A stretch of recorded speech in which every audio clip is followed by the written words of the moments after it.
Hey guys, what's going on? Welcome to Jay Speak. This week we answer some questions. First questions. What do I think about the orange Bax Bangeetar? I think that's how you say it. Is that how you say it? I have not tried one yet. I want to. Haven't gotten around to it. It looks really cool. It was one of those things I kind of freaked out about when it came out, and it's been out for a while now, but it's a pricey piece of gear. And I know what you're thinking. Everything in the background far outweighs that, but you got to look at it from a sense of, am I going to use it?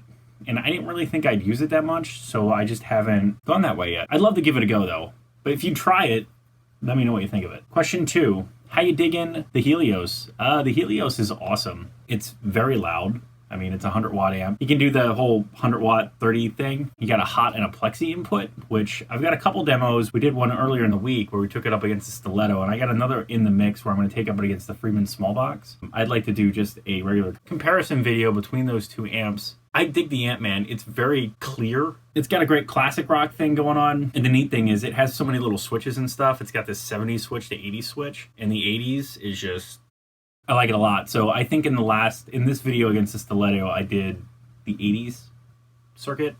And then in this one upcoming, I'm doing the 70s circuit. So I'm trying to get a mix of tones to showcase the amp a little bit, but I really like it. And that cab is great too. I really like the 212. It's got a Creamback 65 in it and a V30. So very cool amp. I got a question about Fender American Professional Stratocaster. It's ash, sienna sunburst, beautiful guitar, but it's really bright. So asking for advice, how do I combat the treble? You can always change pots, the circuitry, all that stuff.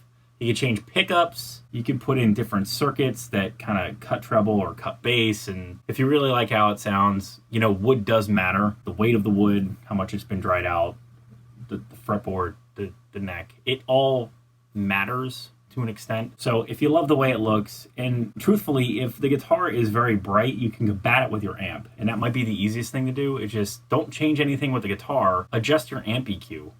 And sometimes that works. It's amazing when you start playing a lot of different amplifiers and a lot of different guitars, you're going to find that just different pairs work together really well versus some others. And you could have an amp set up where you like how it sounds for live use with your band, for that EQ setting, the presence, whatever. You switch guitars, it's not going to translate exactly the same. You might not like that EQ setting at all, or you have to change your guitar tone using your tone knob or your volume knob to kind of compensate, and it really just depends.